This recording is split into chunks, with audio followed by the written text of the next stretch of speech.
I'm going to beat you into the living death. Living death. You into the living death. To the living death.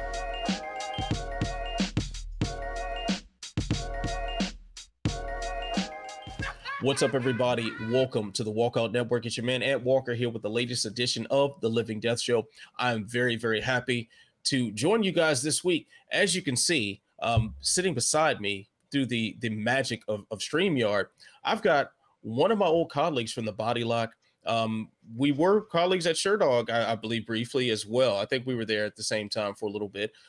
Also, one of my good friends in the mixed martial arts world, Drake Riggs, also staff writer at MMA Mania, morning reporter for MMA Fighting as well. Drake, good to see you again, man. How you doing? Yeah, always good to chit chat with you guys. Glad to be back. It's been a while, and we were talking about when the last, I think it was 100? Was that the show? The big, huge show? I think so. We had the big panel with it was like 30 people. Yeah. You were part of everybody, that. All MMA media. The entire every person landscape. I've ever met was on that show. And Drake, it just so the people know that it's really you, because if you only watch this channel and you haven't seen Drake's other videos in a little while, you may not recognize him. He is no longer the Strawberry Blonde Bandit. He just looks like a normal guy now. Still beautiful though. This is witness protection, Drake. Right. Yes. Yeah, yes. Exactly. Definitely. He is on the run from somebody. So don't show like the box of pizza from the local chain. So the authorities don't come after you. Nope. No.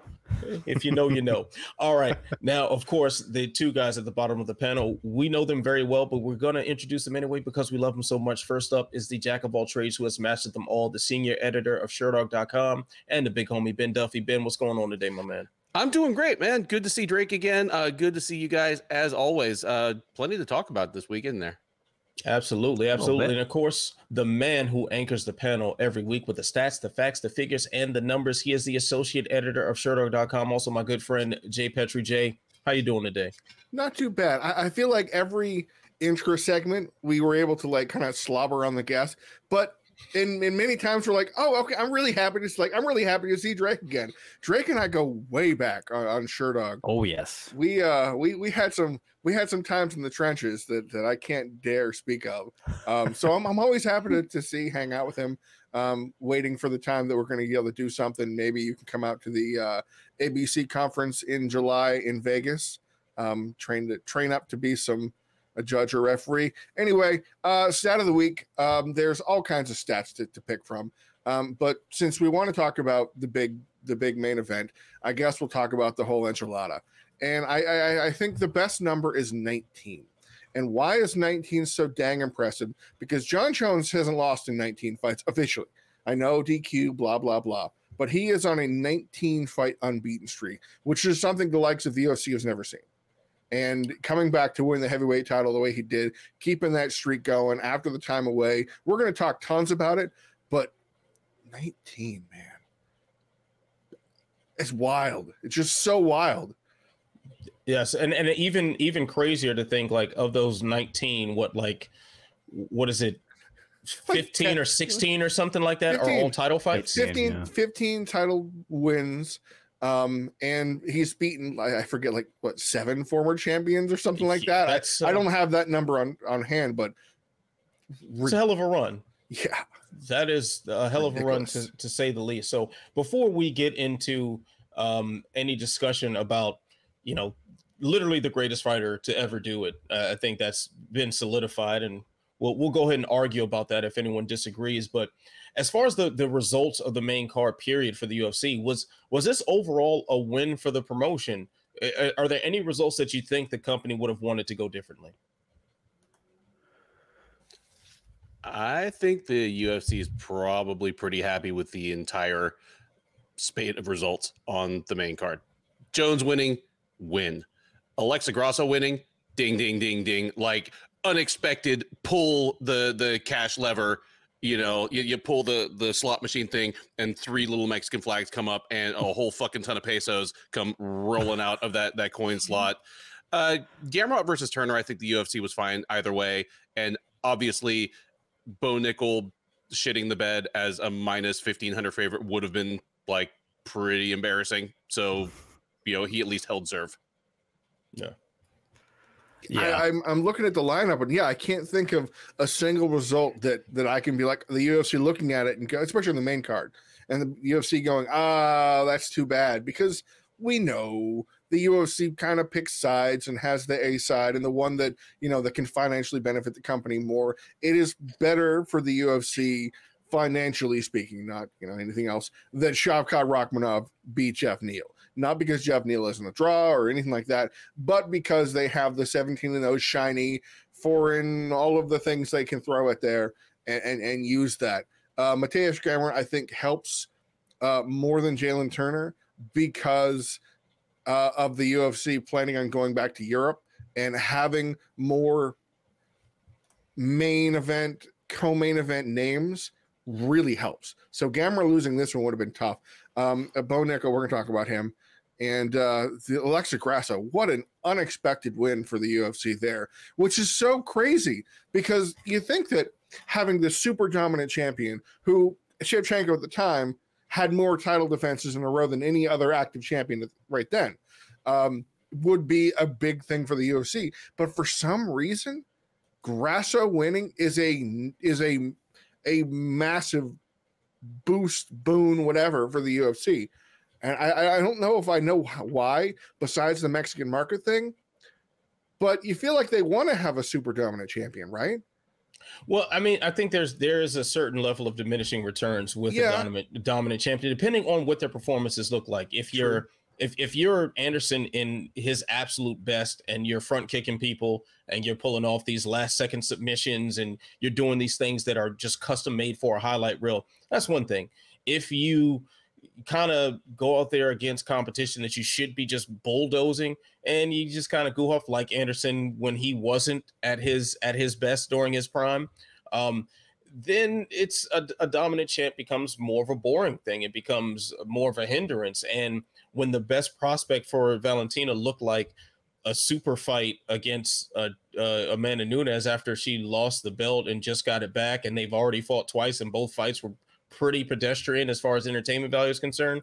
Yeah, the challenger, especially when they're part of this huge push for the Mexican market, it's going to be the more preferred option, I would think. But I would say that the UFC was really playing with house money with everything but the main event for this, because if Shevchenko pulled it out, well, we just rinse and repeat. We got this dominant champ that we could just keep throwing on the poster, and then we can. It's probably not going to be long before Amanda Nunes is retired, and you can start throwing out super fight talk again. There's also super fight talk with Weili Zhang as well. So there were options there, perhaps. Shavkat Rakhmonov and Jeff Neal. I don't think the UFC really cared which one won. I think if Rakhmonov had like more personality, then they'd probably care more. But Jeff Neal and him are pretty interchangeable, I think, through the UFC lineup as far as what the bottom line is concerned. And that can change in the future with Shavkat's rim. Gamrot and Turner, I would think that the UFC would prefer Turner because he's typically a more exciting fighter, but it also kind of doesn't matter. Bo Nickal, we don't need to, we know what the UFC wanted there. So yeah, the UFC was playing with house money for the most part on this card. So Drake, if you were, creating the dream scenario for the UFC as far as the results, would you change anything at all? Probably not, but I do want to disagree with you about Shavkat there, Ant. I mean, yes, not a big personality per se, but I mean, look at this. The guy's 17-0, 100% finish rate, man. Like, just that alone, his actions are totally speaking louder than words at the moment. And very exciting fighter. Sure, maybe not as flawless of a performance as he wanted. I equate it obviously to Gilbert versus Hamza, which is easy to do in this case, but still pretty impressive. I mean, some of the shots he took was ridiculous. Like, that guy has a serious chin, maybe because it hasn't been tested very much yet, but that was important to see, all these things. But aside from that, yeah, I think it was all pretty fine and dandy. I think that between Grasso and Shevchenko, it would have been fine either way, but it's better for Grasso because obviously everything you guys mentioned, I think that's great. Between Turner and Gamrot, I feel like that one could have been either way too. I lean maybe slightly towards Turner just because he hasn't I mean, not that Gamrot's fought as many top 10 guys, like a bunch of them, like compared to Poirier or Gaethje and those guys. But Turner's the younger guy. I feel like you could maybe hype him up as this big freak tarantula man at lightweight because he's 6'3". And I mean, just seeing, they looked like different weight classes actually in there. Like when Gamrot was on top of him, it was just like an awkward thing to deal with, and he still did it, which was very impressive. But like Jalen Turner, I think he will definitely be back and continue to be kind of a mainstay in the top 15 at least. And maybe, I'm not sure exactly what his ceiling is now, but he still looks great even in defeat, I think. So toss up there, but then all the other results are pretty about what you could have asked for, I think. You know who was the biggest? I think I realized who was the biggest winner of this fight card. Laura Sanko. Because Laura Sanko got Shavkat Rakhmonov, her crusher, what have you. He got another win, and they got to meet finally. And there's a picture of them together wearing the hats. And I don't think maybe I need to send you guys the picture of it. I don't think I've seen a happier person meeting a professional. Like I'm not talking about a fan meeting of their favorite fighter. I'm talking about just a pro getting a picture with somebody else. It is magnificent. And she got him to show a sliver of personality. Yes. Yep. Like there is a soul in there. Like that's pretty important. I think when it comes to promoting people. Ben, didn't want to step on your toes there. I'm just saying, I know the picture that Jay is talking about, and the Ushanka on Laura's head is wider than her shoulders. It was gigantic. Because even on Rakhmonov, who's a big dude, I mean, he's got this whole ass like dead zoo animal on his head. Like it has a tail, and it literally has a tail in the back. And then on hers is just like, it was comical. She looked like one of the Capitol people from the Hunger Games with that shit on her head. It was amazing. What a great photo. Was it the same one that Joe Rogan wore in the post-fight interview? His was pretty big. He like flipped the tail. Did you see that? Because Rogan has a pretty big head. So I actually thought he looked like T.I. with the beanie just on the corner of his head. Rogan's got a melon on him, but anyway, let's keep things pushing here. We do have something very, very important to talk about, and that is the return of one Jon Jones, who is now the UFC heavyweight champ. Very disputed, but still the heavyweight champion. Did he cement himself as the greatest MMA fighter of all time with his win over Cyril Gane on Saturday evening, gentlemen? Oh man, if you guys, anybody who knows me knows that I'm not the biggest Jon Jones fan, and mostly of a person. I know that's not a crazy thing to say, but long has he been one of my least favorite fighters out there from a human standpoint. As a fighter, I mean, undeniably very fun to watch. Maybe not so much in his previous 3 fights necessarily, but like prime Jon Jones, I don't know how you're not a fan of that guy as a fighter. As a person, how are you a fan of him? That's kind of how I've always felt, but that's just me. So I will always be the first to kind of try and argue against Jones. But at this point, I don't really see how you can do that. And I tweeted this out yesterday. It's kind of all I got to say about this topic at this point. But hands down, it is undeniable that Jones is the GOAT if you don't care about PED stuff. I cannot get over that part. If you don't care about that, you cannot argue against him at this point. Becoming a 2-division champion is always a big thing for me in GOAT conversations, but for him to do it from light heavyweight to heavyweight, it's always kind of a little bit crazier because of the weight difference and all these factors in the way that he did it. There's like literally no argument you can make for me, aside from if you're going to bring up the pet stuff. And if you do, then it's GSP still. But I don't think there's really anything else you can say about it other than that. And Drake, I'm remembering in a not too distant past when we worked together at Bodylock, we did a whole thing about ranking the greatest of all time. And I don't remember what your rankings were at the time, but I do remember that 2 things that were points of contention between all of us. I think it was you, me, Pat OJ, and Matt Wells that were debating about this. The 2 things that were always points of contention was, one, if you had success in multiple weight classes and PED allegations. And it was like, for everyone that was saying Jones was number 1, it was like, well, PEDs and he's only fought in 1 weight class.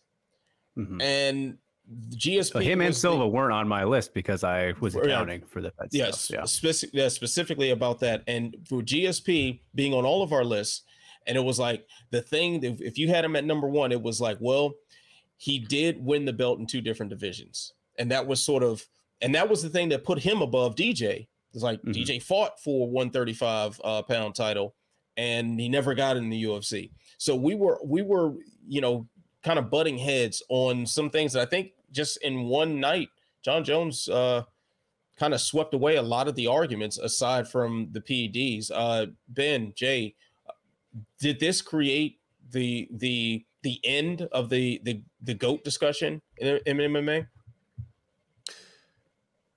I kind of echo what Drake said. I don't think he cemented anything. If you already thought he was the greatest fighter of all time, he certainly bolstered that case and put a little more space between himself and the pack. If you didn't, then the reasons that you did not change.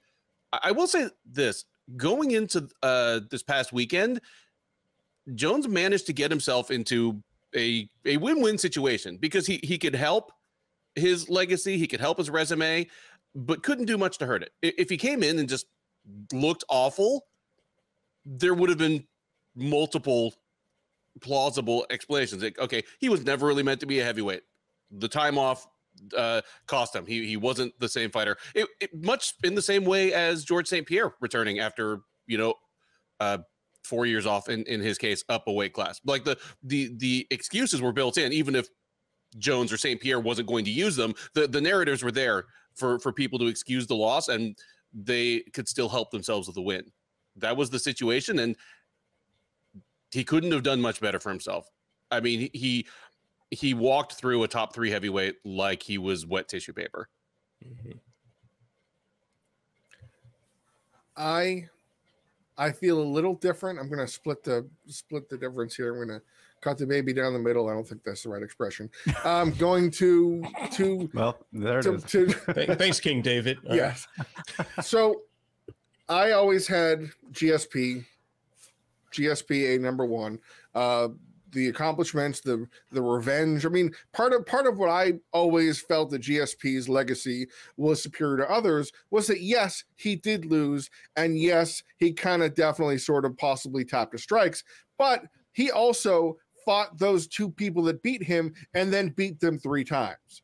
So he avenged the loss, and then and won at the end, and then the moving up to beat Bisping. Of course, we can, Bisping was a legitimate champion. He scorched Luke Rockhold, who got the belt from Weidman in a Grasso Shevchenkian type of maneuver of the blunder, I guess you can call it. So for GSP to have done that was, just the extra little boost. I think I have Jones number 1 now. He doesn't have to go back and beat Matt Hamill for you to be happy. I kind of want him to, but I don't. I think Jones. I think Jones is probably past that. Although they kept talking about trying to reverse that again, dude. Statute of limitations that applies here. I don't think. Hold on. He got cleared in the PED stuff too. Okay. So boy. He got cleared. Okay, he got cleared in that one too. The rules don't retroactively apply to the past cases, so Jones can't get away with it. But here's the thing: the PED issue is a major sticking point. But I feel like it has to. If you bring that up, it has to be all or nothing. Like you couldn't put Jones at 3 because he had PED. You can't penalize him. Right. It's an off the list. It's a Barry Bonds 756 asterisk kind of thing. Like if you have John Jones as number 1 with the PED considerations, he's 1 asterisk, and that's okay if you want to push it like that. I think he did cement himself as the greatest, and I think what I was chewing on the whole time after the 30 minutes before I passed out watching Ben's recap show. It was a rough day, guys. It's a rough show. What would it take for somebody to pass Jones now? Because GSP's gone. He's really gone. I actually believe his retirement. Unlike Khabib, which I think he can come back and fight again. Khabib coming back, fighting 1 or 2 more times, winning the 170 belt, I don't think it would do it for me. No. So I know we're probably going to go way out track here, but I ask you all, what would it take for a current fighter to be able to pass Jones now? Like personally, I'm just to throw one out there. Volkanovski is the kind of guy who has momentum to be able to do so now because of his title defenses, because of what he's done, but he also just lost. So the floor is yours. Volkanovski would probably be the best option to do that. I think you're right about that. But the thing is, though, Jones became champion at such a young age, and he also became champion at just the right time where all of these legends were still hanging around, and he was still able to fight all these former champions and all these people that are shoe-ins for the Hall of Fame. Some of them are part of the Hall of Fame now.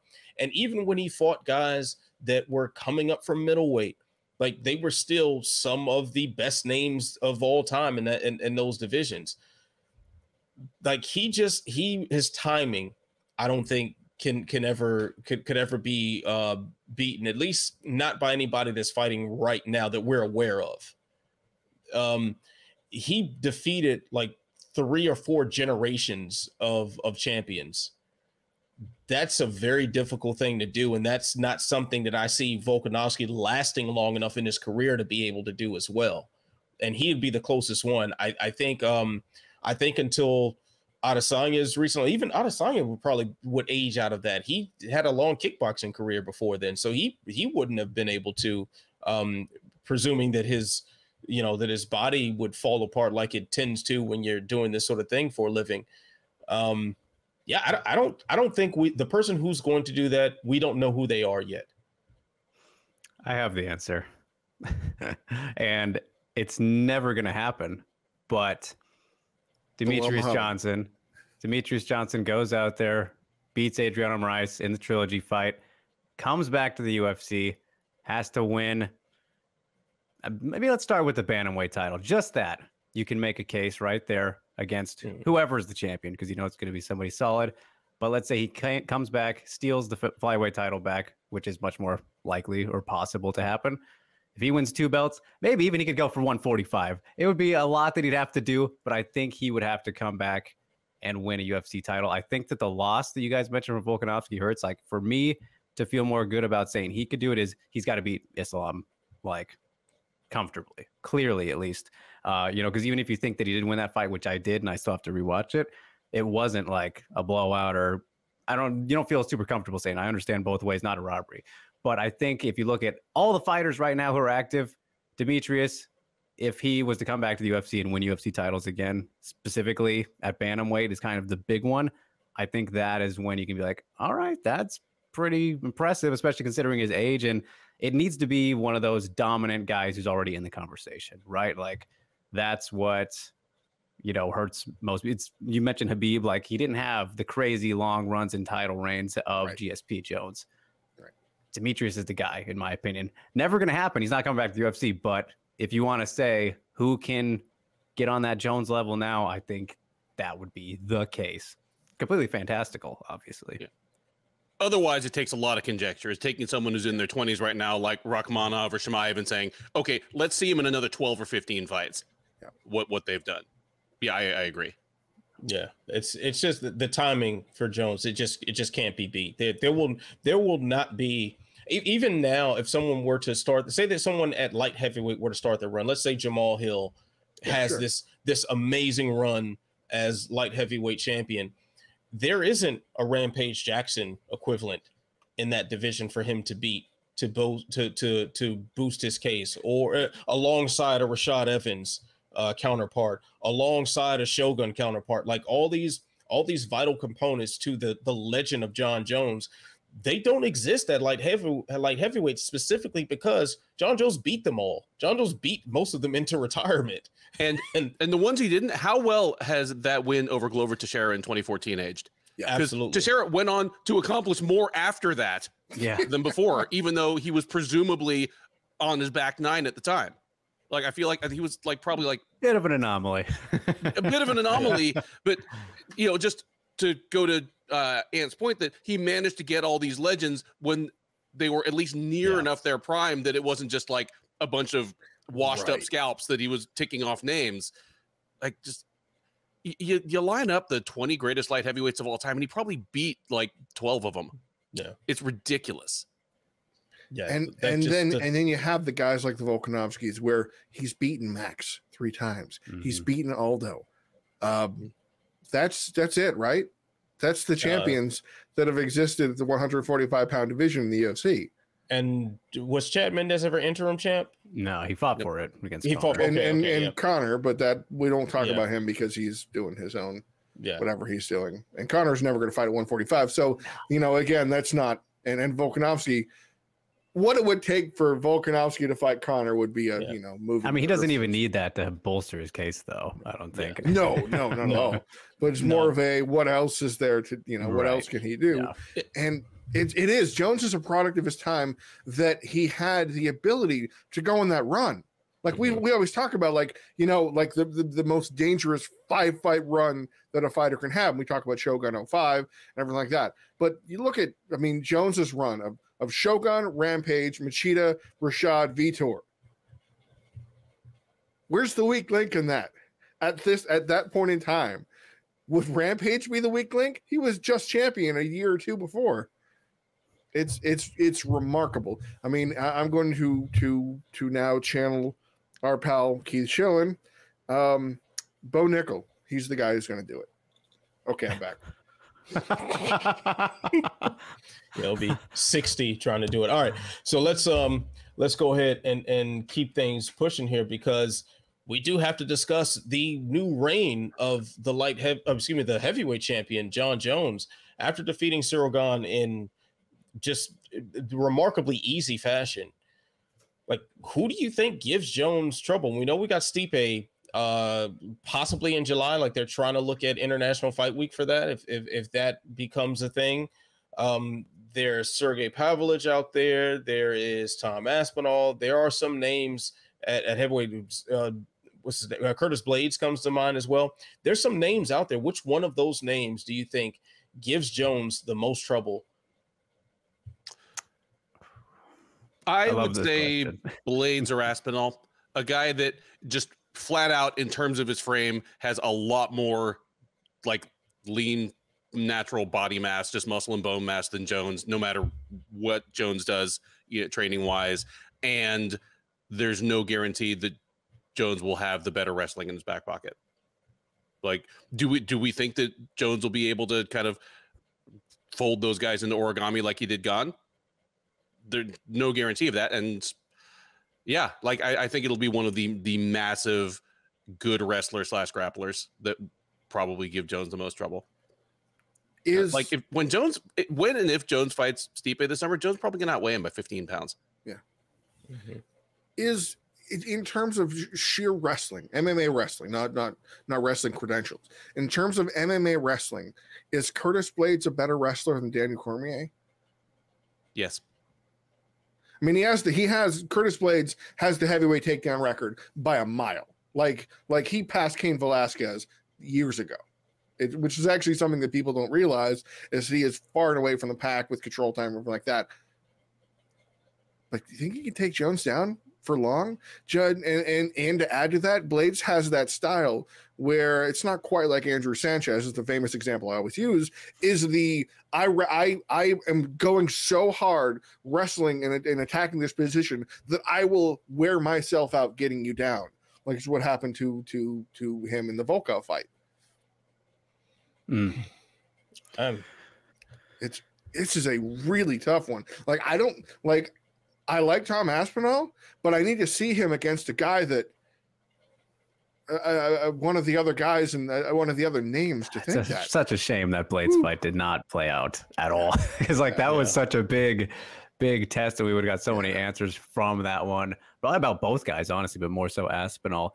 But I think that the answer for me, I need to know more about Aspinall before I can throw him in there. But between Blades and Pavlovich, those are the ones. Pavlovich specifically just because of his starching ability, right? Like the guy is just a human cinder block and hits like a dozen of them are attached to his arms. So that alone, I think, gives him a chance against anybody, obviously. But then Blades with his wrestling, of course. But this is if you're speaking UFC only, Ant, because I think Ngannou is still the guy. I mean, because he's got that wrapped up, has improved his grappling defense, of course, and is just a massive individual. Like, it's still once the fight like happened with Gane and Jones, like Jones actually, I don't want to say he looked bigger, but he looked bigger in the cage, I think, than what we were seeing during fight week. I was like, okay, he's a big dude now. He's a lot bigger than I don't know than I expected. That kind of surprised me. But if you're going overall MMA, I still think Francis is probably the number one guy. And I'm not trying to throw out all these one championship names here, but I think Anatoly Malikin also stylistically is a motherfucker. So, like, that guy is, if you don't know about him, go check him out. He's a problem. He broke RDR. I'm really happy you mentioned that, Jesus Drake, Christ, about Ngannou, though. What you said about Ngannou, because I believe that Lorosenko had the biggest best week. Whose stock might have taken the biggest hit wasn't Shevchenko, wasn't Gane. It was Ngannou. Yep. Because what's happened to Ngannou is that the UFC erased him from everything they discussed here. There was, I don't remember his name being mentioned other than did media members. I didn't watch. I did not have Chris Wade gets mentioned more times than Francis Ngannou on a UFC broadcast on my bingo card this past weekend. It was a damn, PFL love party. Seriously, yeah. But Ngannou, like Ant Evans, you guys probably know him. He used to work for Fight Pass. Is very convinced about Ngannou destroying his own stock by what he did, and by leaving the UFC and trying to go for greener pastures. And there are points he makes like this was an extremely bad weekend for Ngannou, because the UFC proved they can move right on with a name that, spoiler alert, will sell a lot more. Like, we know Ngannou does pretty well. 400,000. That's not bad for a heavyweight champion. Jones, historically, 750. He's a good, and now at heavyweight, baddest man on the planet. This is a guy who they can sell more than Ngannou. So they don't need him. And that's crazy to think how one fight result would hurt. I have to think, I agree with Ant Evans wholeheartedly that Ngannou will be back with the UFC if not at the end of this year, by next year. Well, you know what? I think I definitely saw an Evans' take on the whole situation, and besides the fact he has an excellent first name, I think there is a degree of serious bias in his outlook on this, because there is a whole entire world of fighting outside of the UFC that Francis Ngannou is going to be free to explore. Now, will he make the same amount of money that the UFC was offering, depending on the opportunities he takes, at least in MMA? Probably not. But he's someone who still can be very relevant depending on how he positions himself. One thing that I saw consistently, along with the celebration of Jon Jones as the GOAT, as the new champion, and everything else, was a lot of people saying, damn, I want to see him versus Ngannou. And it doesn't take much for Ngannou to keep those cries alive. All he has to do is go in there and just beat the hell out of a warm body. If he goes in there, if he gets booked in Ryzen against Overeem again and he decapitates him again, that's going to be enough. If he goes in there and smokes Barnett, it's enough. If he goes in there and beats anybody who has a pulse and is and on camera looks somewhere in the vicinity of his height and or weight, he's still there. He's still someone that we're going to want to see. And as long as those cries are loud, and I saw those not just from the people that are part of MMA Twitter and the guys like us who watch everything and analyze everything and take our free time to sit here and look at all this stuff and break it down, not just from us, from people who aren't MMA personalities, people who aren't media members, people who aren't these diehard fans of the sport that just pop in for the big pay-per-views, comedians and actors and musicians, all these people from all these different walks of life. Man, I'd love to see Ngannou versus Jones. If those people are saying that, then Ngannou still has a lot of negotiating power, because no matter what, he's still the undisputed heavyweight champion until it's proven otherwise. Yeah. I mean, can't really disagree with that. It makes me, man, the result of Jones versus Gane just made me want to see it all that much more, which I already did want to see the Ngannou fight so terribly bad. It's like, Can we just all get along, please? It made me laugh too, because there was talk that Ngannou was looking at Glory Kickboxing. Now Glory declared bankruptcy and went into a selectorship recently, so they're going to have the money. Like, Ngannou left for a financial dispute, among other things. There's boxing or bust, and if he doesn't, Ant, you're right. If he fights and reminds people, then that's good. But January 2022 was the last time we saw him in the cage, and the longer that gets, people forget so fast. Yeah, like he has to make a move soon. There's got to be at least be an announcement that he is doing something. And I would say, depending on what his goal is, if his goal is just to do whatever he wants to do, yeah, go ahead, take whatever boxing match you want and live in that world for a little bit and come back to MMA. Do whatever you want on that end. But if he wants the title of the baddest MMA fighter out there, well, take an MMA fight, spark someone, then spark someone else, and keep those cries alive. Because we don't want to see, if the fight does happen between Ngannou and Jones a few years down the line, 2 years down the line, or whatever the case may be, and Ngannou has had a foray into boxing, there's that danger that the same thing happens to him that happened to Conor McGregor. And that is, he's returning from boxing a changed fighter, not necessarily because he took all the damage that led to some sort of cognitive decline, which is a distinct possibility for an MMA fighter going into high-level boxing. Not just that, it's just the stylistic changes that happen in training, the habits that you pick up. You look at Conor McGregor before boxing Floyd Mayweather, and you're talking about a guy who, while his hands were exceptional, his kicks were a big part of that story. His kicks would guide people to his hands, and that was a huge part of his game. That has disappeared since. He's come out flat-footed. Like, he spent a camp against Dustin Poirier trying to train for Manny Pacquiao. Like, that's what happens if you don't choose a sport. So if I'm Ngannou, then I'm determined to make a grand return to the UFC, or if that, or looking at the landscape and you're like, oh, that might be my best option to get back what I want. Well, then take an MMA fight, spark somebody, take another one, spark someone else. See what Tyrone Spong is up to, and hopefully you can knock him out. So there are names out there that can keep him alive.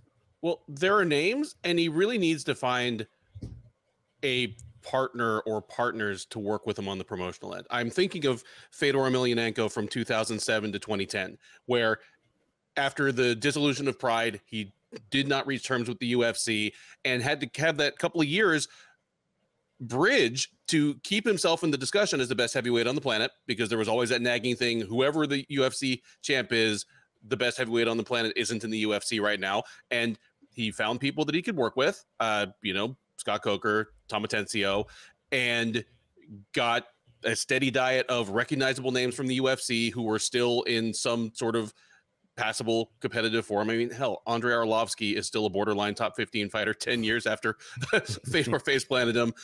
And just dudes coming up with any sort of shine at all, like the Brett Rogers of the world. And it worked until he lost to Verdum. There was like, even the most diehard UFC fan had to be like, well, Fedor's out there blasting guys that I remember. Tim Sylvia, Andrei Arlovsky, just running through them. Ngannou needs to find a situation like that. He needs to find somebody that's willing to pay him at least enough, even if not the paycheck that he was hoping for from the UFC, while letting him box, and can give him the kind of names and the kind of exposure that keep him in the discussion. Like Scott Coker. I mean, Scott Coker was that guy for Fedor. The question is, now that Bellator is finally stepping away from its longtime secret stated policy of picking up anything that falls off the UFC's table and seeing say 3-second rule, and do they have the wherewithal? I mean, they look like they might be trying to sell. That's like putting your house on the market and then immediately like putting a pool in your backyard.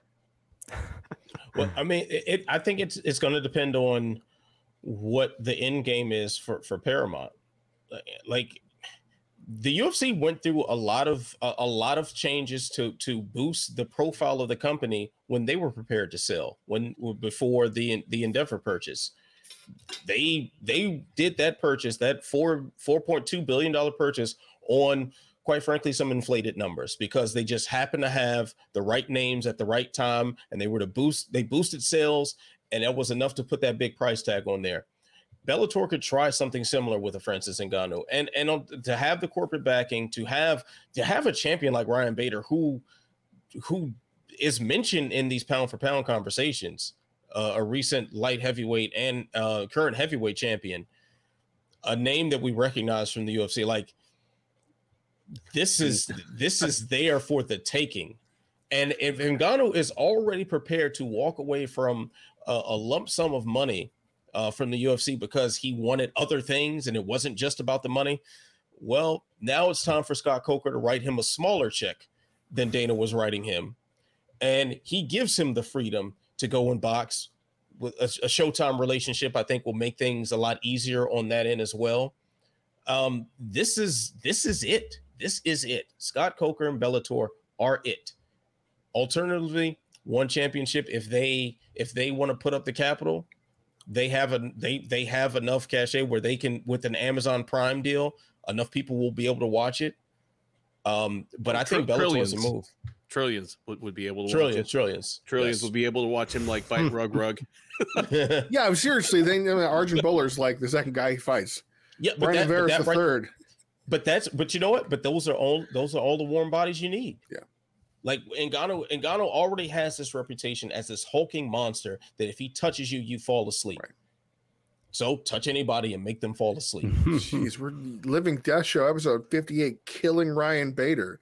I mean, my gosh. And Champions. Bader, the reason I'm nice guy, if I push back, it's because of champions clauses. Is that they won't let Ngannou come in, bull in a china shop, destroy their champion, and let him go. They'll cyborg him down. Like, cyborg is a fairly long-term deal. She can go box too, but we've seen the disclosed paychecks. I don't think she's been re-signed yet, though. Actually, I thought she did recently. But they just let Fedor retire off of a heavyweight title fight. Yes, they just let that happen. And speaking of Cyborg, they let her come in and destroy Bud. yeah, like, and then let her go off and do whatever she felt like doing. Yeah. So, that's something that can very well happen. And I think the one-day payoff of that, if it was just a one-off in Bellator for Francis Ngannou, might be worth it for Bellator. So, I think that's his home. That's the place to go if that's his goal, is to come back to the UFC and wreck shop again. No. What do you feel about PFL throwing one at him just for one of those pay-per-view shows? It needs a dance partner, but if you want to talk about promotion serving up a body for you, you know what? That wouldn't be a bad option too. If Jake Paul makes his MMA debut on a card, put him against Ngannou. well, although if Anthony Pettis is boxing Roy Jones Jr., what the hell? What are we doing? I mean, you can have PFL could, if Jake Paul makes his MMA debut, have him as, it doesn't even matter if it's main or co-main. If they are both on that card together, somebody's going to buy it, and there will be enough people that will be on the timeline hashtag Ngannou versus Jones when it's all over with. That's going to be enough to keep Ngannou in some negotiating power with the UFC should he choose to come back. Ben, you're about to laugh me out the building. I'm just picturing Francis Ngannou fighting like Abraham Bobley or like Roz Hilton or something. Yeah. Oh, that'd be so. I mean, that sounds just like irresponsible on like a human, like basic ethical decency level. He beat those guys both at the same time. Yeah. I tell you what, it's there's definitely going to be some serious losers in this proposition. There are a couple guys who need to make sure that all their affairs are in order. They give their wife and kids a hug, and I love you. I always love you. Yeah, you gotta write out your last will and Get testament. the will ready. If they can find somebody that didn't go to 5th grade so they don't lose anything when Ngannou punches it out of their skull, that would be fantastic. All right, so I guess I didn't even answer the original question as far as like a heavyweight that I would say gave Jones the most trouble now within the UFC. I say it's Sergey Pavlovich. That's what I think does it. But If still say he Ngannou, loses. if Ngannou or if Overeem can take him down, I don't. have any Overeem hope. could take him down. He did. That's how he No, beat that's Pavlovich. I'm using Oh, past oh, tense, oh, not oh, con- okay. past, Yeah. not conditional, Jay. I'm a fucking copy editor. God damn it. At one point, 3 or 4 years ago, Overeem could take him down, but you know what? Overeem's offensive wrestling is one of the most underrated skill sets in MMA history. Yeah. Pavlovich was green. It was his UFC debut, and he's just a better fighter since then. Like he's physically different, and he's just better. Speaking of answers, get some in that one too. The Blades fight. Yeah, that's a fight. If I'm the UFC, I'm gonna break that fight apart. Like I don't want them to fight each other anymore because I want to preserve contenders. Like I want to see the winner fight, Jones. I don't really care about the Stipe fight at this point. I really don't. I really don't care about the Stipe fight either. Like it's gonna be great. We'll love it and blah blah blah. But I don't want to see Stipe get a title shot off of getting knocked out again. That's where I draw the line. I Like all feel right, like that's happened before. yeah, this definitely feels very familiar. Like I want to see Stipe fight a contender and just win one, and then we're talking title shot. I think one of the biggest potential roadblocks is Jones. Like Yeah. not the Jones is going to get himself in trouble. Jones is his worst enemy. But that's not the fight even he that. wants. Not even that. And despite the fact that he wants the Stipe fight, it sounds like he only wants one or two more. Period. And I mean, you give him Miocic, and then you give him Ngannou when he comes back, and then Jones departs for BKFC. I don't know what he wants to do. I mean, that would be a sensible thing for him to Yeah, do. I agree. Yeah, he's 35. Like this, granted, at heavyweight he can be 55 and still be competitive. But this is a guy who does have a family. Looks like the family's back together. We'll save that conversation for off air. Yeah. So like the family's back together, like he does have kids to raise and whatnot, and he's made a lot of money.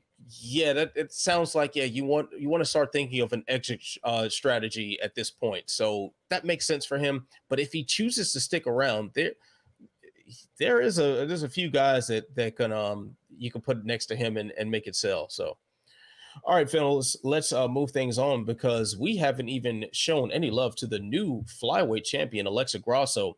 She pulled off one of the more spectacular upsets in recent memory against Valentina Shevchenko. I think this fight proved one thing in particular. Your opponent going for ill-advised spinning shit is the best base for mixed martial arts. Tell me I'm wrong. No one tells me Don't know I'm if we wrong. can. Don't know if we can. I can. Well, do you think this was a fluke? No, I don't think so. I mean, if you look at, I would feel more inclined to say that maybe if Grasso was getting she was losing the fight, right? Like, let's get that clear. I mean, officially, like on scorecards and in my opinion as well, it was pretty clear 29-28, Valentina with the second and third round. But Grasso was fine and competitive in the fight. It wasn't like she got completely dominated. If that was the case, I'd say, all right, I'm not so sure about that, even despite the fact that, a lot of people still look at Grasso as purely a boxer because that's what she's best at. She is a phenomenal boxer, one of the best, female boxers out there. But over time, and specifically since getting to flyweight, her grappling, defense, and offense, with the rear naked chokes, obviously she had one against JoJo as well, has improved a whole bunch. So if she went and everything, if the final sequence plays out the same, but then everything before that fight was like she's getting her ass kicked, I don't know what's a good Valentina example. I guess let's go with the Cachoeira one to get real crazy. Like the worst example you could use. If that's what was going on before, And yeah, I'd probably say a little fluky, but the fact that she, like the first round, I think was exactly how she needed to fight and strike with Valentina. To go on to win the fight. Valentina, like a champ, completely adapted smartly in the second and third round to try and focus on getting her down because she knew, all right, she's actually doing not too bad here against me in the first round. I don't remember if the corner told her that she lost it, but it seemed like there were some adjustments being made there, obviously. So I think that Grasso has gotten to this point, and a lot of people have, presented the question too, especially after the Santos one, like, is Valentina finally declining, all that kind of thing. I still don't know if I'm ready to say that. I just think that the flyweight division has gotten pretty darn good, and the fighters are getting, pretty good too. And it's one of those things where you've had all this time now to assess the long reigning champion. And the more fights that they have, of course, they're going to show more weaknesses, and we're going to have blueprints. The Santos fight, people were highlighting the Maia fight, the success that she had in some moments there. Obviously not as much as Santos, but no, I think it's a very legit win for Alexa Grasso. I don't know if I would favor her in the rematch, but I won't at all be surprised if she wins again. She is for real, man. And, it's just crazy to me, like one of these cases where this is one of those fighters that I have, and I'm sure maybe some of you guys too have seen, like her entire career. She was fighting in Invicta at like 18. She's 29 now and had a decade-long career. It's just insane to see the progression that she has had. And so I didn't think that she'd become champion at this point, but having seen how great she was so young, that potential was always there. I think what we're seeing with Shevchenko is kind of like what we saw with Jones a couple years ago. I agree with Drake that it's more a case of the division catching up. When you're a dominant champ for that long, it's hard to overstate the phenomenon of having that big a target on your back for that long. When you're Valentina Shevchenko or Amanda Nunes or John Jones or Demetrius Johnson, and you have 7, 8, 9, 10 title defenses in a row, your next opponent is preparing for you, is game planning for you. Someone who just entered the UFC has been watching you for 5 years and got like a little picture of you pinned to their mirror that they crumple up, to motivate themselves. Steve Buscemi checking off his list. Exactly. Or, I was thinking, Rocky training in Russia and he's got the picture. But the finest minds in the sport all have you somewhere on their whiteboard. Like it's difficult to overstate what MMA's like hive mind of trainers and fighters can come up with when they have years and years and years with a single person at the apex of it. I mean, this felt like an upset, but not like a fluke. If Shevchenko and Grasso fight again in 4 months, I'll favor Shevchenko, but I won't favor her like I favored Nunes over Pena in their rematch. Right. I was like, that's not a replicable win for Pena. That was a fault in preparation and approach on Nunes's part. And unless she's physically washed and we don't know it, she's going to beat her. I don't feel that way about Shevchenko and Grasso, even if I probably do favor Shevchenko, but the division is absolutely catching up with her. Taila Santos, I'm not saying it's going to age the same, but it feels to me like Jones fighting Dominic Reyes. Like for the first time, she found herself staring eye to eye with a woman who was as big, athletic, and physically imposing as she is. Because Shevchenko, as incredibly skilled as she is, also operates as the bully. When you're making your stuff work by like throwing Jessica Andrade around like a doll, like you have a level of physicality that nobody in your division can touch, and that is definitely catching up with her. I didn't think Grasso was going to be able to do what she did just in terms of withstanding Shevchenko and being in position to snatch that submission out of a mistake. I figured Grasso was going to be gone by the 4th round. As a woman who was coming up to 125, as opposed to one who was coming down to 125 and had such overwhelming physicality. So for Grasso, even to hang in there and hold her own in the groundwork, to be able to strike with Shevchenko, even before the win, she was kind of impressing me. I look forward to a rematch when and if it happens, but Shevchenko, like, I don't think she's in decline. It's got to come eventually, but I don't think this is a sign of that. This is just a sign of divisions catch up to dominant champs eventually. Like there is a regression to the mean.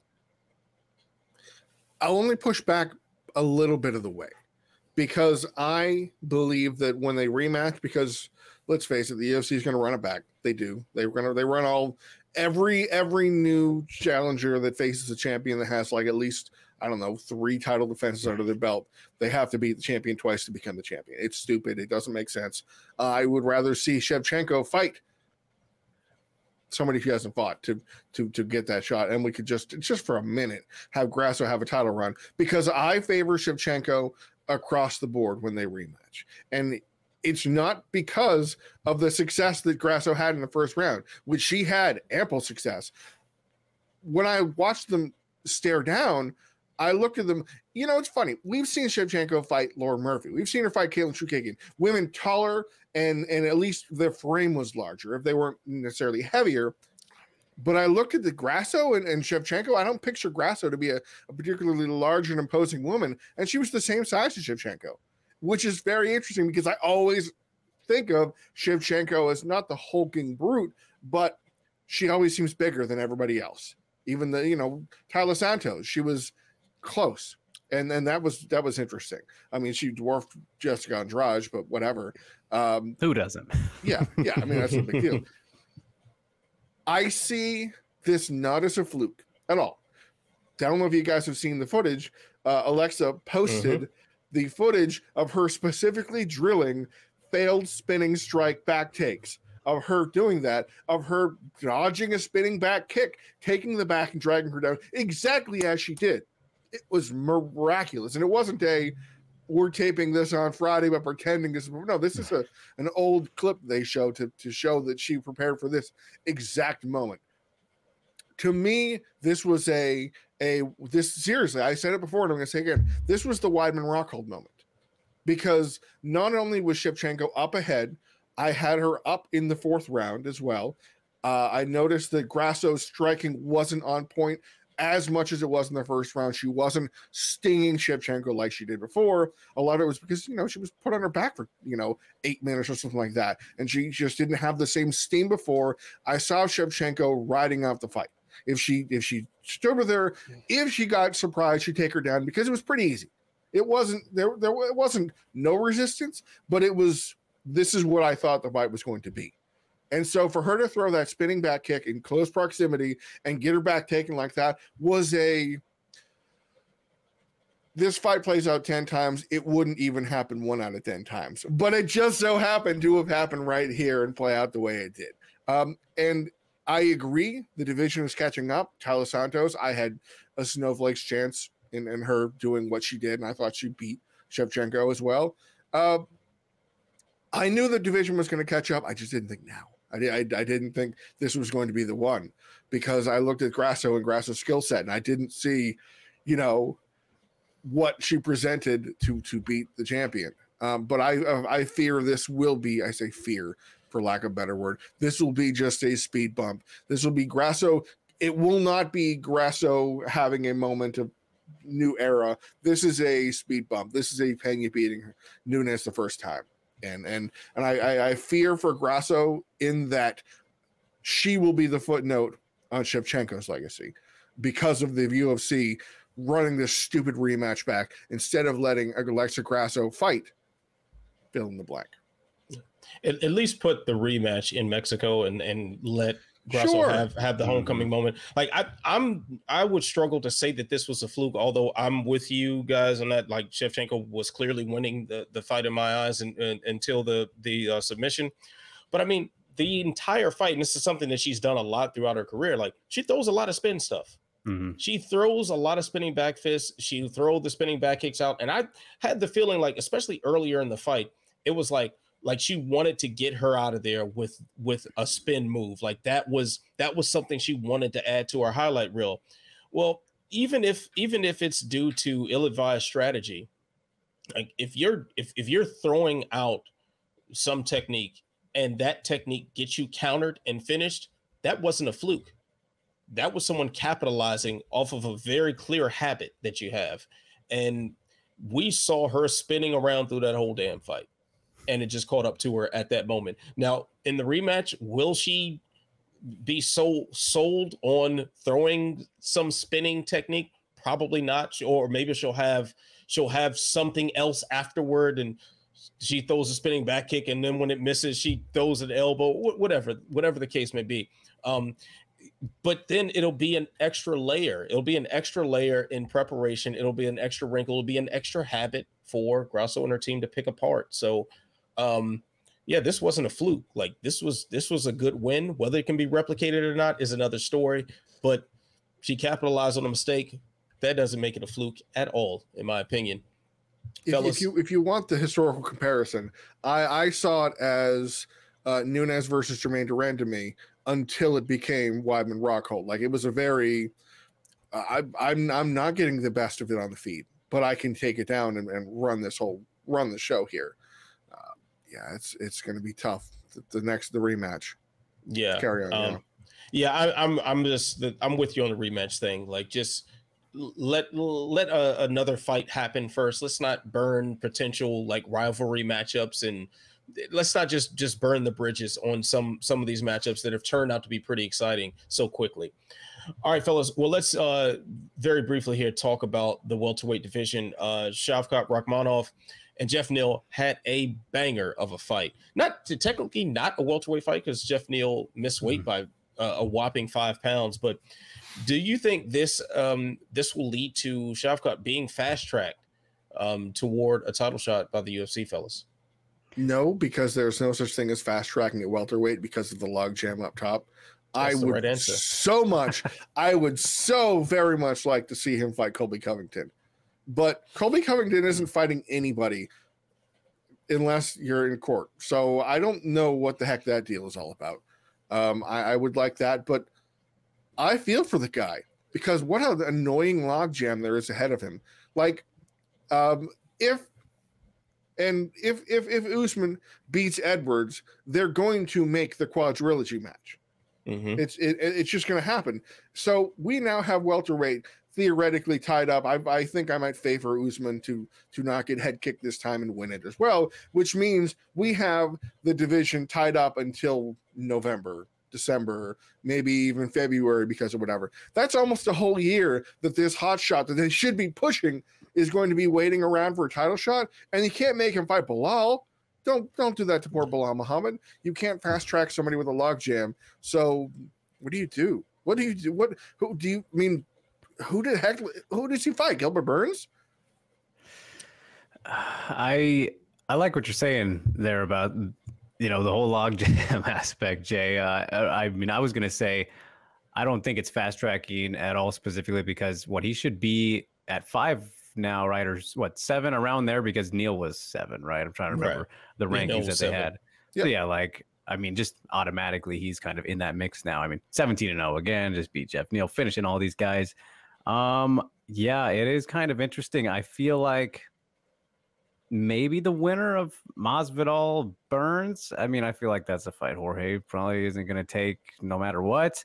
Bilal, I mean, that would be the one. I don't know if Bilal wants that, because if he wants to fight upward, all these things, it's such a very odd, kind of not great position for Shavkat to be in. And I've seen people throw this one out, which might be the way to go. And stylistically, I love it, but Wonder Boy, that's the answer. Guy. That's the right answer. That's the answer I had. Yep. Oh yeah. Ben, you are Sean Shelby or Mick Maynard. Who's going to get the call for Shavkat Rakhmonov next? Who are you going to call? Probably Burns after he beats Masvidal. And the logjam is the problem. You can't make Muhammad take another fight. Muhammad is already in the trio of fighters who are most overdue for a title shot in their divisions, with Beneil Dariush and Merab Dvalishvili. You can't make him take another fight. But you have to give Rakhmonov somebody that's at least a step up from Neal, and you got to keep him busy. You got to give him another check, and you got to give him some seasoning. He's just now getting to the level of fighters that put up some form of token resistance to him. It's the same thing that Khamzat Chimaev went through about a year ago, incidentally, when he ran into Burns.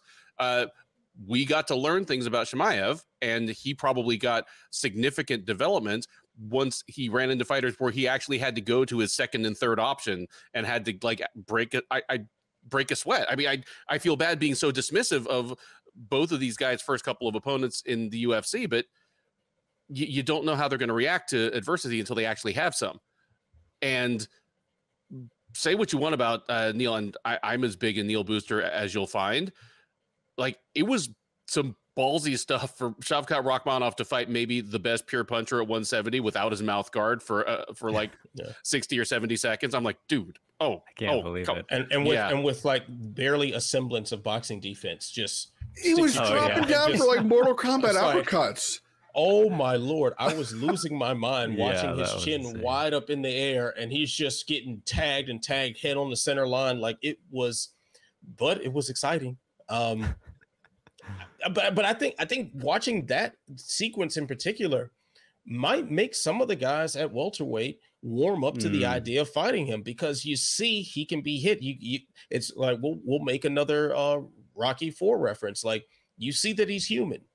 Like, you see that now. He bleeds. He is human. Yeah, I mean, you got to be more man than him, Rock. Well, that was Rocky III, but still, I think if you're Bilal Muhammad and you've got this blossoming striking game that you've been showing off, and you've already got the wrestling credentials, like, you've proven you're a hard guy to take down, and you can get a takedown when you so choose.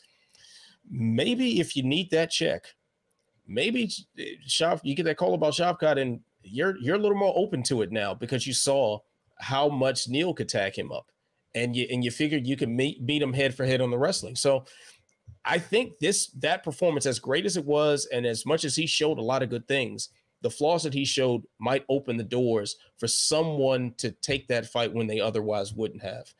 I mean, I could see, even although the name is still not of the best note for someone of his stature, but if Jorge Masvidal were not fighting Gilbert Burns, I think Jorge looks at that and said, "Oh, there's a lot of opportunity to punch this guy. I'm gonna knock this dude's chiclets halfway back to Samarkand if he comes in with his chin up against me like that." Exactly. Yeah. So the floodgates have opened, I think, for some people who have a knack for punching other people to be open to that call to fight Shavkat. So I don't think all hope is lost for a fight to kind of keep him busy while this logjam sort of clears itself out. So, dude, the Jorge Masvidal of 3 years ago would have been on Twitter calling for a fight with Rakhmonov on Saturday. The dude that almost seemed to gravitate towards bad style matchups. It's like, sure, I'll take on Damian Maia. Yeah, I'll take on Darren Till. I mean, the guy that sits around in a smoking jacket and doesn't really fight, not so much. But yeah, there was a time when like his big game hunter mentality would have just had him all over that fight. Yeah, and maybe that can awaken some that sort of instinct in some of the fighters, just seeing how much Neil was able to touch his chin.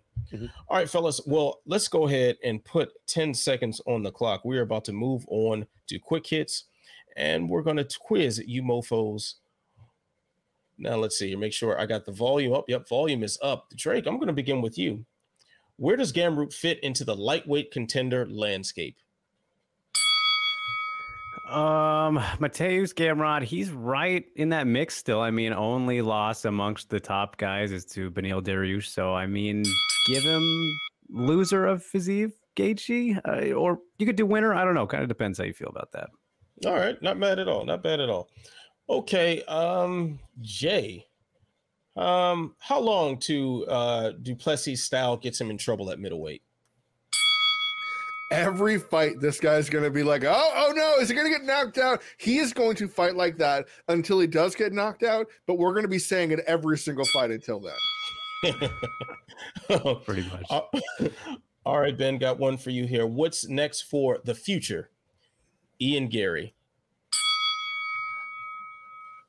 The UFC has the luxury of bringing Garry along slowly. He's even younger than Chimaev and Rakhmonov and Brady, and so, yeah, just give him time to develop. He doesn't even need like a top 15 guy yet. Just keep bringing him along slowly. No, definitely. His game does not have the same right look of airtightness as the others. Like he still makes mistakes. He still leaves himself open to stuff. Like why overmatch him into a bad loss right now? Let him come along.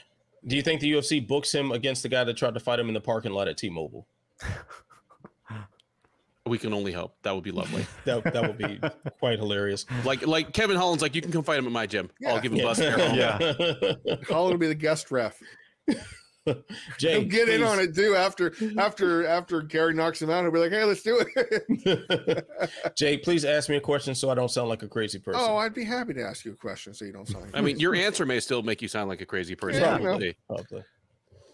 Cody Garbrandt, he had a decision win over Trevin Jones, a man who had been on quite a losing streak. And he got back on track. Did Cody Garbrandt save his job with a win, or is he going to still be on the chopping block going forward? I'd say it's more of a stay of execution. Cody Garbrandt is still getting paid more than those 10-10 guys in the Contender Series, and he's a guy who's definitely not going to win that belt. So yeah, I think the time is ticking away for Cody Garbrandt. Gentlemen. Which, by the way, I'm sorry to disrespect. Oh, of course. This dude is 31. And he is the shottest of shottest, according to a lot of the people who are breaking him down. According to people that are breaking him. That is so wild to me that we are writing off 31-year-old, now training with Dewey Cooper, Cody Garbrandt. Just Yeah, wanted I to- mean, he has at 31 the chin that like Chuck Liddell had at 41 or Luke Rockhold had at 36. It's wild because everything else is still in place. Like he looked so sharp. Yeah. All of his offensive tools are still there, but now he like probably rocks himself shaving in the morning.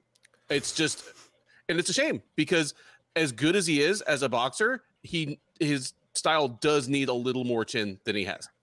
Yeah, it's really interesting. I think he can extend his career with better with better like strategy choices. Like that wrestling, by the way. Holy smokes. Timing Like- of those takedowns. Like I think about like the sort of, I wouldn't say it's a resurgence necessarily, but think about Overeem was able to compete for so long after clearly having like zero chin left.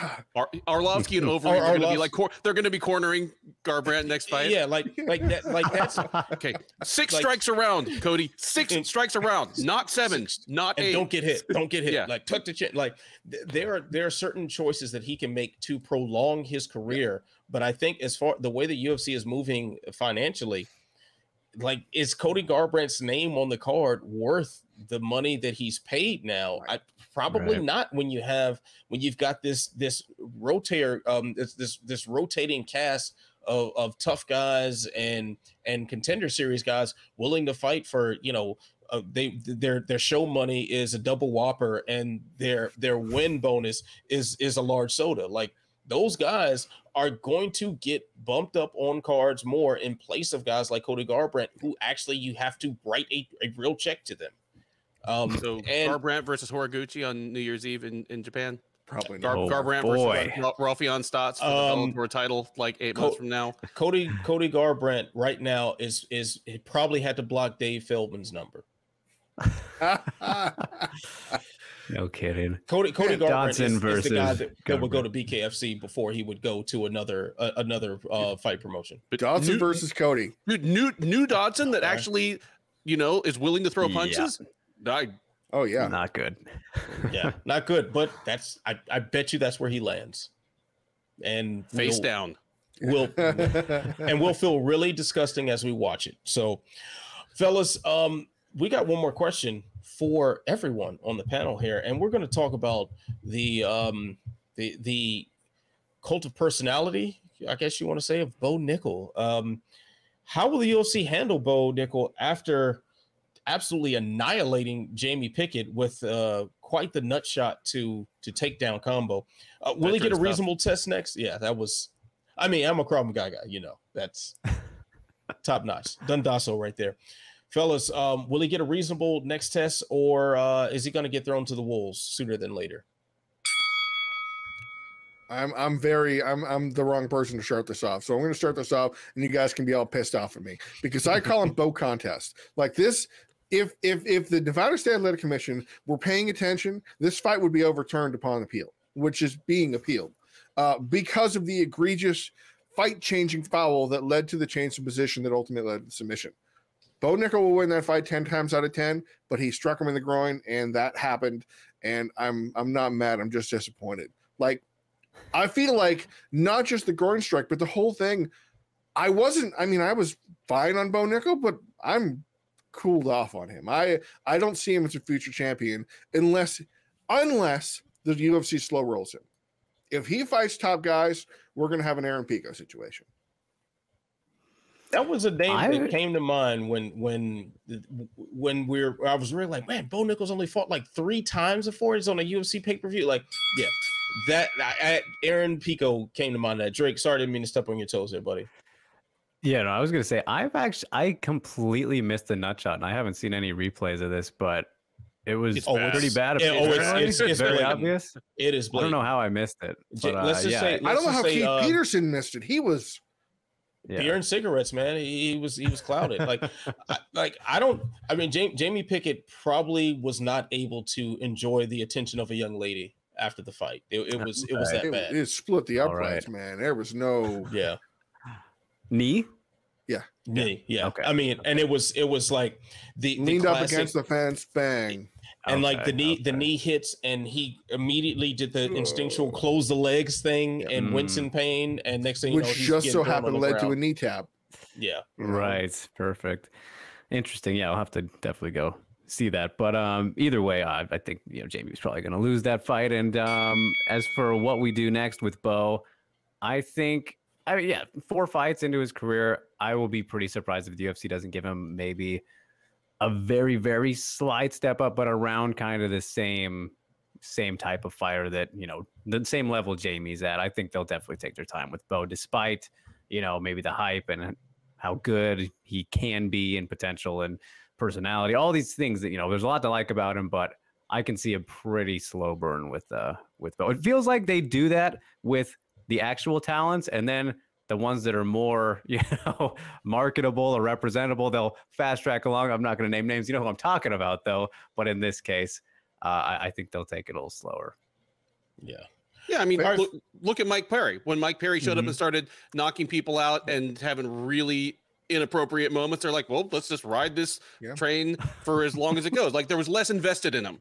It's not like he was some blue chip. He was just this like wild dude from Florida that, showed up and had some good offensive tools. I agree. I think even in middleweight, where it's wide open enough that, well, hey, Alex Pereira. Yeah. Exact. Like, Nickel will benefit from getting some time to develop. And he'll probably still take, I expect that he'll probably still take a loss on the way up against someone that his final form would completely dominate. Like, they're going to there's a shortage of people that are like that green. But I do have to push back on comparisons to someone like Pico. I mean, Bellator signed Pico when he was 17 years old. Like, he had child accomplishments at wrestling and child accomplishments at boxing. Nickel is somebody that missed making the Olympics and is like, okay, I'm going to go in all in this fighting thing. Like, without exaggeration, he is the most accomplished amateur wrestler ever to cross over to MMA anywhere near his physical prime. Like, that's it. Bottom line. It's like, forget who else you think it might be. Forget Ed Ruth. Forget, Ben Askren. Like, he is it. 3-time national champ, Hodge Trophy winner, which is a Heisman of wrestling, narrowly missed making the Olympics. And he has the wrestling approach and body type. Like, he's not a Deron Wynn fire plug where he's going to be at a striking disadvantage against people at his weight. He actually has more of a long-limbed, like John Jones type physique where he can get tall man takedowns as well as he has a fantastic shot. If he develops anything like he should, he really will be something special. I'm not naming him a future champ. I'll take the field over anybody. Just the sport's too wild.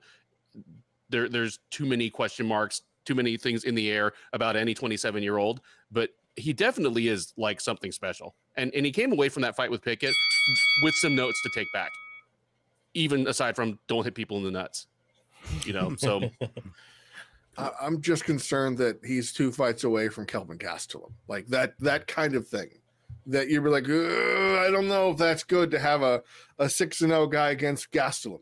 Just that kind of push. Like, I'm not saying Gastelum's a world beater, but Gastelum's a fringe top 15 guy that's a tough test for anybody, has power in his hands, good defensive wrestling, all those kinds of things that you were like, oh boy, Bo is in for it. I feel like that is what's going to happen, because if he comes and blows through people, they're going to do that. If he first round, especially first round, the first round's very important because you notice Shemaev had been mostly smashing people in the first round, whereas Rakhmonov had gone in the second round for a couple times. There's a bit of a push there. I know there's more to it, but if he does that first round submissions or whatever to a couple people, they're going to make him fight Chris Curtis soon, and I feel like that's not good.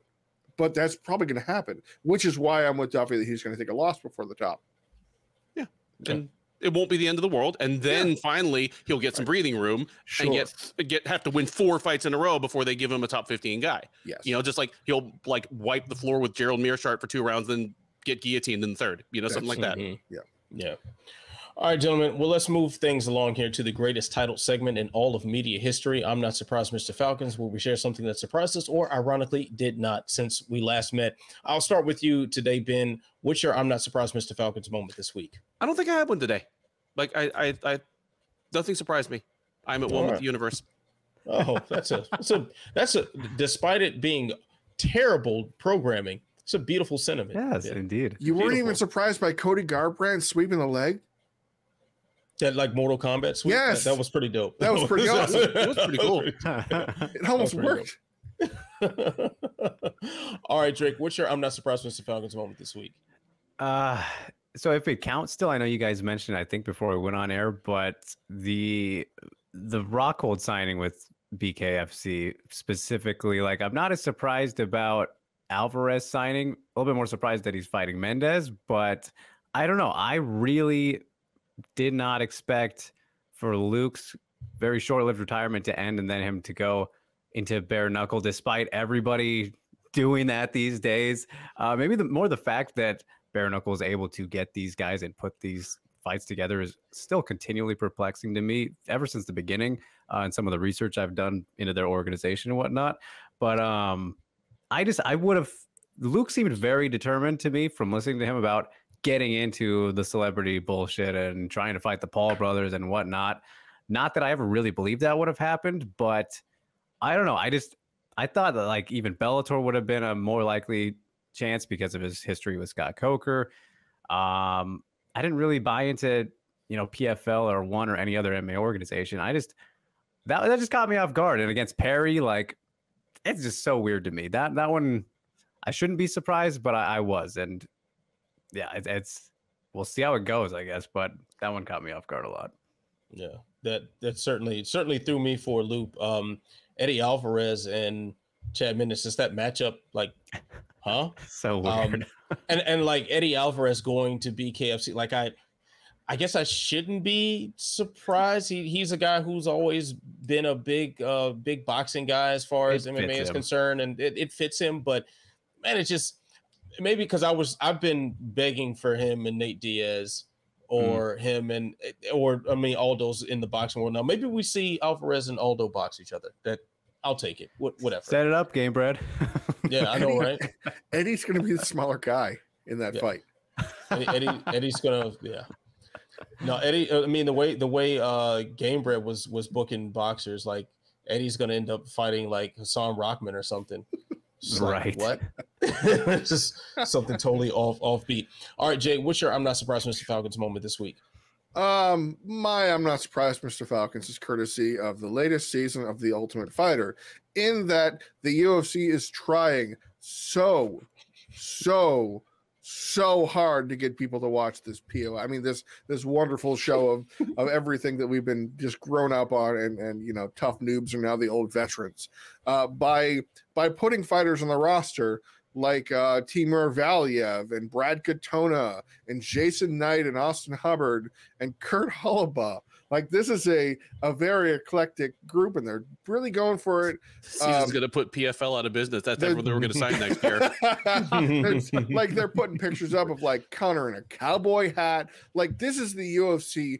Just, I don't think I've seen a more they're not just throwing darts or something. They have all the ideas in a plate written down on a piece of paper, and they just sneezed. It's just a scatter shot of what are we doing? Let's make people excited about it. And what am I most not surprised about, Mr. Falcons, is that Dana did one of those coy, well, I can't really talk about it. There was kind of an altercation I can't really say much about on Ultimate Fight. You're just going to have to watch to see what happened. But they liked each other, and then they didn't anymore. And then stuff happened, and they shouldn't have happened. It's like, dude, this transparent. You're trying so hard, and I'm not going to watch it. I'm just not. Like, even if I were assigned to cover it for Sure Dog, I would think twice and have a second conversation about it. Are you sure? But my gosh, they are trying so hard for Tough, and I will never understand why Tough 31 is why it is. Yeah, that's tough sale. Like I mean, at this point, I want to say it was Brandon from New Jersey who put this on Twitter this morning or yesterday or something. He said I wouldn't care if the Crips and Bloods were coaching against each other. Like I'm not watching. Yeah, well said, Brandon. All right, Team Tukey first.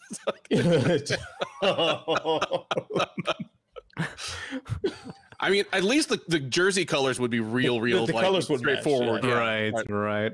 Yeah. Man. Yeah, maybe until they make one cast. Until they make one of the fighters switch teams because they ran out of guys and they mismatched. Yeah. Then it's like set tripping or something. Yeah. Yeah. So, well, anyway, I'm not surprised, Mr. Falcons moment. It comes courtesy of I don't know, I forget the production studio, but the UFC was helping do some movie filming this weekend. Jake Gyllenhaal and Conor McGregor, stars of the upcoming remake of Roadhouse, were on location in Las Vegas for UFC 285 as it was used for the backdrop for some pivotal scenes in the upcoming Roadhouse. I hope it wasn't the end, because we all saw how Jake Gyllenhaal fought former Bellator title challenger, UFC and Strikeforce and Affliction vet Jay Heron for whatever weight class they're supposed to be in, because Jay Heron is much bigger than welterweight right now. And Jake Gyllenhaal looked like a Greek god the way he was built. So I don't know what weight class what's his name in Roadhouse is going to be fighting in, but we'll see the movie. It was interesting. I did at UFC 199, the last event I attended as a fan, did see some filming for It's Always Sunny in Philadelphia. They did I think the Fight Milk, the Fight Milk weigh-in was there for the 199 weigh-in. So been a part of that. It's always a fun thing to get a surprise like that when you go to an event just to check out the event. But so this movie's probably still gonna suck. Oh, it's totally going to suck, but it was an interesting mystery as the prelims raced along. They're like, why does the UFC have the foot on the gas pedal? They're going to end up like 45 minutes. Like I figured they were going to unveil something weird, like make some announcements, just play like, some Dana rants to Robbie Fox about like real journalists. I don't know, but no, it was actually a pleasant surprise. Yeah. Yeah, it's pretty cool. And All right, at gentlemen. least it's not Ronda Rousey, her version of Roadhouse that they were going to make. Oh, that's right. I forgot all about that. That was going to be gutter trash. Yeah. But I mean, is it going to be much better with Conor McGregor being a star of this movie? Like, is this, Are they going to Ronda's do the gonna be the Tom main- Cruise thing and just have him stand on a box in all of his scenes? Are you not telling me that dude would trade like half of his money to be 6 feet tall? Oh, he trade all of his money and all of our money. I'd trade half my money to be 6 feet tall. Now I don't have that much money, but Pretty good. it'd be nice to be 6 feet tall. It's Yeah, not yeah. bad. It's not Yeah, bad. you knock it off, Jay. All right. So, all right, fellas. Well, let's keep things pushing here because Bellator 292 is taking place Friday, San Jose. It's going to be a huge deal for the Bellator Grand Prix for the lightweight division. Ben Henderson will be challenging against Usman Nurmagomedov, who currently holds the belt. This will be first round of the tournament. Man, I'm very much looking forward to this fight. But fellas, is there any other fight on this card that is going to get you to tune in? Of course, Drake, I know you will be in attendance, San Jose. So what are you looking forward to the most cage side? Oh, hands down, it's the other lightweight matchup, the co-main event, Tofik Musayev and Alexander Shabli. Maybe an easy answer, but this tournament honestly is just chef's kiss, really. I mean, aside from, I love Benson. He's one of my favorites all time, but I feel like at this point, I wonder what the odds are on him. I don't know if you guys have him, but he's got to be a pretty massive underdog. I will share them shortly. Okay, yeah, not to say that he can't, of course, pull something off with his crazy jiu-jitsu and flexibility, and comes on stronger in fights, as we saw in the Chandler first fight.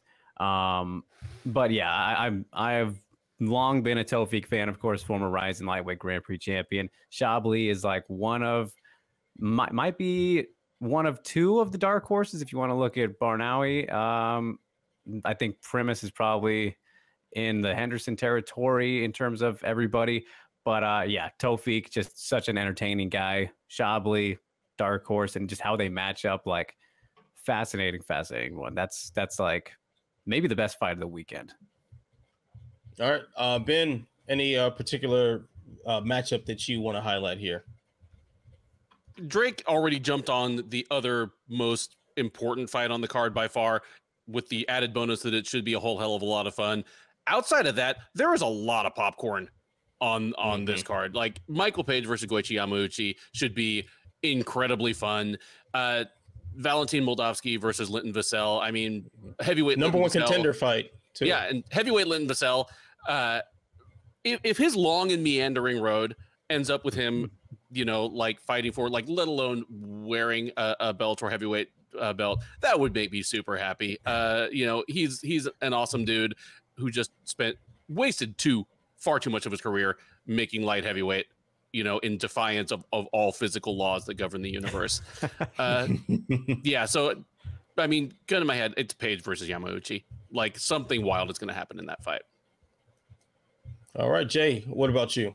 It's as far as Bellator cards, it's not one that you kind of hold your nose. I mean, yes, it's got the regional ticket seller prelims, like the first 5 or so, but then you're kicking up a notch. I will never not watch Khalid Murtazaliev because of what he did and how much money that Seabay Dalloway owed Herb Dean when that fight happened, and he beat the lunch money, the breaks, all of the things out of Dalloway, and then was let go from the UFC because it was too brutal. I don't know, but he's on the card. But the reason I am most excited about this fight card is because Benson Henderson, by the way, guys, is the best fighter that Usman Nurmagomedov has faced, because the one beforehand was Patricky, big brother, lightweight, Freire. So Ben Henderson is the best guy Usman's fought. Ben Henderson is Ben Henderson. Even at his age, he still does the things he does. And he is a plus 1,400 betting underdog. Jesus. Throw some scratch on that. No Seriously. Joke. Yeah. That is, even if you're kind of not sure, that is a crazy disrespect to Ben Henderson, given what he's done with Bellator.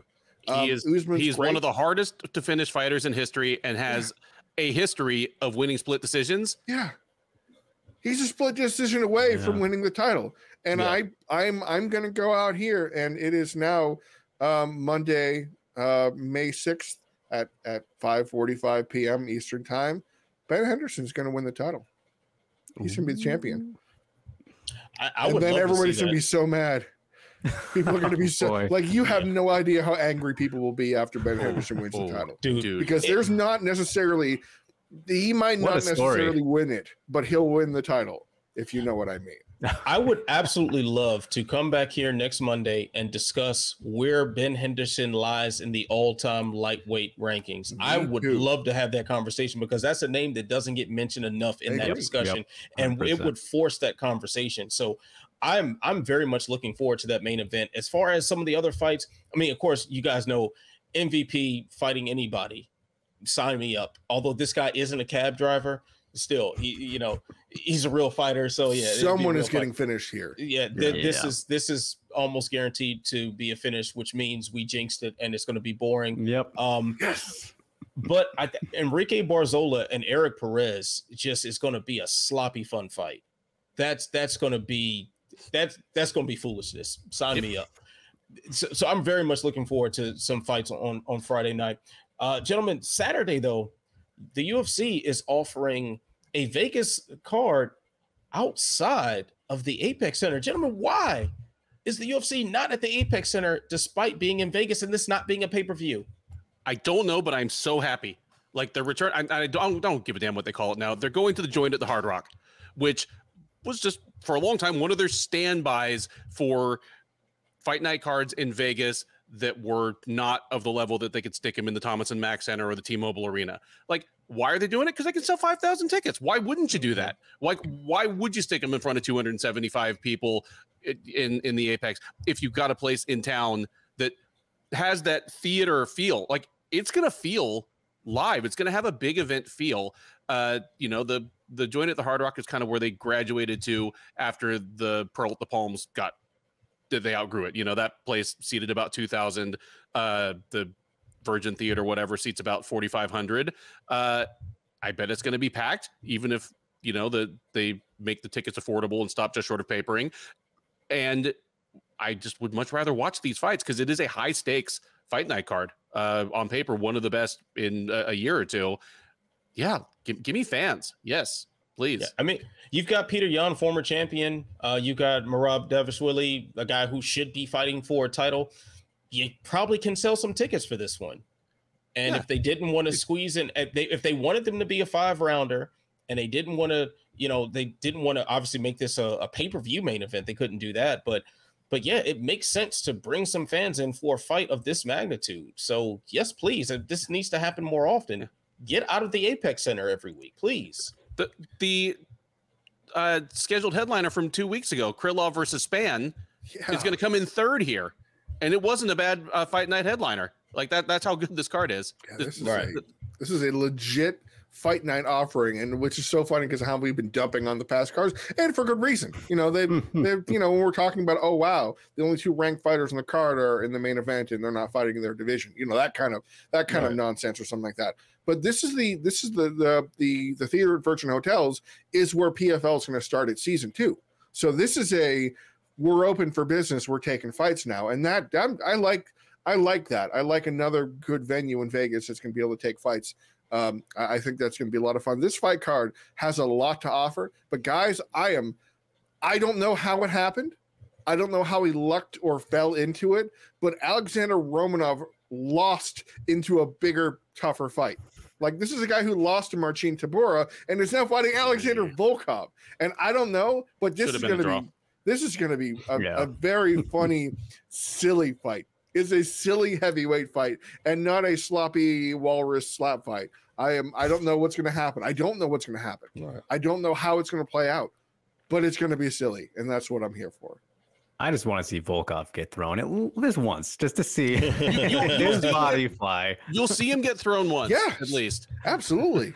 Yeah. He might get dumped on his face, and then we'll be like, whoa, okay, now what do we do? Definitely could see that happening. Like, this is a rare time. Like, we normally, after a pay-per-view, we're just, by the time we get to this portion of the show, we're just so down on it. Like, one, we've been recording for all this time. Like, all right, about time to wrap it up. But then we're just trying to shove in some conversation to acknowledge the existence of a fight card that really isn't worth a television airing.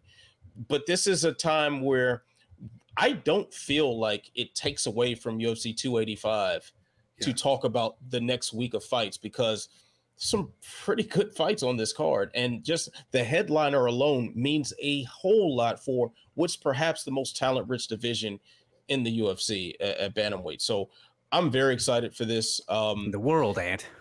And we also, by the way, get SD Dumas making his UFC debut, which you guys remember is the guy who had the audacity to say to a reporter that you need to pay me to be an interview. So he's fighting Josh Fremd. Watch for the post-fight interview is going to be weird. Watch for an article on SureDog this week in advance of the fight, making the case that this dude should not be a professional fighter. Ooh. Sold. I'm reading it. All right. I think I know where it's going. I do too. All right, fellas. Well, I think that's going to do it for this edition of the Living Death Show. A huge thank you to my homie Drake Riggs for popping on the show yet again. Can't wait to have you back. Can't wait to hang out with you again. We did spend a little time together at the at Bellator 290, so that was cool to catch up. You can find his work on MMA Mania, also on MMA Fighting, also Forbes, also like 3 or 4 other sites. Drake has like all the jobs that James Lynch doesn't have. Drake has, so We got to keep him busy. We got to. Hey, you know what? I'm gonna call James and ask for one of his leftover jobs too while we're at it. So of course, Ben and Jay, you can find their work on Sherdog.com, and you can catch me on MMA On Point. So remember to like, subscribe, share, tell a friend to tell a friend, tell that friend to tell 10 more friends. Stay beautiful, stay positive, stay sexy. I'll see you when I see you. Peace.